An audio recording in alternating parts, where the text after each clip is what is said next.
নাঙ্গলকোটের partner field school complex কৃষক কর্মশালা অনুষ্ঠিত। কুমিল্লার নাঙ্গলকোটে programme on agriculture and rural transformation for nutrition entrepreneurship and resilience in Bangladesh এর পার্টনার ফিল্ড কংগ্রেস বিষয়ক দিনভর কর্মশালা অনুষ্ঠিত হয়েছে। মঙ্গলবার উপজেলা কৃষি অফিসের আয়োজনে উপজেলা পরিষদ হলরুমে এই অনুষ্ঠান অনুষ্ঠিত হয়। এতে উপজেলা কৃষি অফিসার মোহাম্মদ নজরুল ইসলামের সভাপতিত্বে প্রধান অতিথি হিসেবে বক্তব্য রাখেন কৃষি সম্প্রসারণ অধিদপ্তর খামারবাড়ি কুমিল্লার উপপরিচালক আইয়ুব মাহমুদ।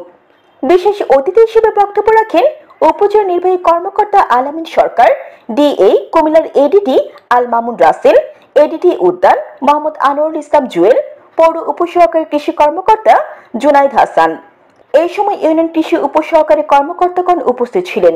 দিনভর এই কর্মশালায় উচ্চ ফলনশীল ধানের উদ্ভাবন ও সম্প্রসারণ, মানসম্মত তথা ব্যবস্থাপনা, কৃষি পরিসংখ্যান এবং স্থানীয় আন্তর্জাতিক বাজার গবেষণা, ধান ব্যতীত অন্যান্য দানাদার শস্য, ডাল, তেল ও উদ্যান ফসলের মাধ্যমে শস্য বহুমুখীকরণ সহ বিভিন্ন বিষয় নিয়ে গুরুত্বপূর্ণ আলোচনা করা হয়।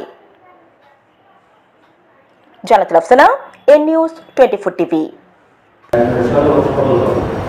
আপনারা এই শিক্ষা থেকে যে আপনারা অর্জন করেছে অর্জনগুলো মাঠে বাস্তবায়ন করে এবং পাশাপাশি যদি কোনো সমস্যা থাকে যে কোনো সময় আমাদের উপজেলা কৃষি কর্মকর্তা খুব আন্তরিক মানুষ এবং আমাদের এই যে উপজেলা কৃষি ডিপার্টমেন্টের বিশাল একটি টিম আছে, আপনারা সকলের সহযোগিতা নিয়ে মাঠ করে যদি বাস্তবায়ন করেন তাহলে আমার মনে হয় যে নাঙ্গলকোটে যে খাদ্যের যে ঘাটতি বা শস্যের যে ঘাটতি বা সবজির যে ঘাটতি সেই ঘাটতিটুকু আমাদের মোকাবেলা করা সম্ভব। কারণ নাঙ্গলকোটে প্রচুর কৃষি জমি রয়েছে।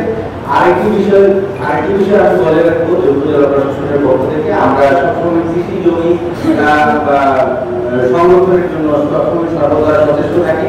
তারপরে সব জায়গায় ছোট পারবো সেটা আমি বলবো না, এই কারণ আমরা সব জায়গায় একসাথে করতেও পারি না, যেতেও পারি না। কৃষি জমি সংরক্ষণের যে বিষয়টি সেটি আপনারা কৃষক ভাইয়েরা অন্তত পক্ষে আন্তরিকভাবে এই বিষয়গুলো দেখবেন, কারণ অনেক